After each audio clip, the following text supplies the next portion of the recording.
안녕하세요. 샘 배츠가더. 웰컴 투 몽골입니다.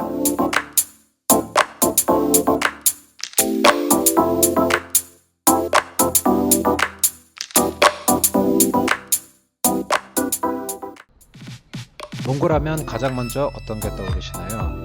칭기스칸 형님? 촬영하러 갔더니 하필 보수 공사 중이네요. 아니면 소와 양과 말이 가득한 초원이 생각나시나요? 제가 이제부터 몽골에 대해 좀 더 많은 이야기를 전해드릴까 합니다. 저는 인구 150만의 수도 울란바토르에서 살고 있습니다. 어영부영 정신없이 지내다 보니 벌써 4년이 됐습니다. 몽골은 소련에 이어 두 번째로 공산화가 된 국가인데요. 그래서 시내 곳곳에서 소비에트의 느낌이 남아 있습니다. 게르에 살며 유목생활을 하던 몽골 사람들에겐 당연히 건축 기술이 전혀 없었고요. 소비에트에서 몽골에 지어준 건물들이 여전히 남아 있습니다. 하지만 외모는 정말 한국 사람들이랑 비슷합니다. 저도 유럽의 여러 나라를 돌아다녀 봤지만 동유럽 같은 도시에 한국인같이 생긴 사람들이 살고 있다라는 생각은 그다지 볼 것 없는 도시임에도 굉장히 강한 인상을 주었습니다. 제가 몽골에서 살 수 있었던 것도 섞여 있으면 티나지 않는 위화감 없는 외모도 큰 역할을 했다고 생각합니다. 지금은 공산주의의 영향에서 벗어나 몽골의 전통과 역사를 찾기 위해 노력하고 있습니다. 지금 보시는 곳은 한때 유일한 호텔이었던 울란바토르 호텔입니다. 원래 이 앞에는 레닌 동상이 있었는데요. 3년 전쯤 철거되고 지금은 몽골 위인의 동상으로 교체되었습니다. 이곳은 도시의 정중앙인 칭기스 광장입니다.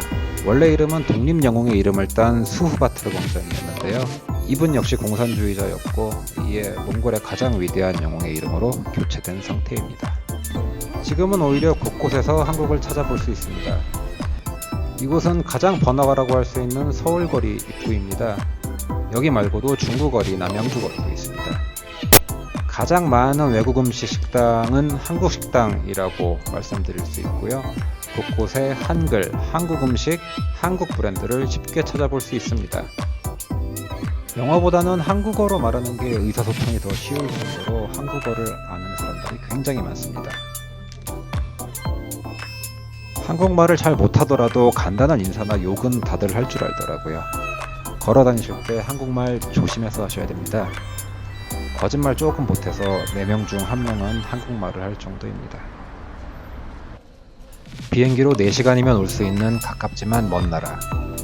굳이 몰라도 사는데 큰 지장 없는 몽골에 대해서 관광객으로서가 아닌 거주자로서 솔직하게 이야기해 보겠습니다.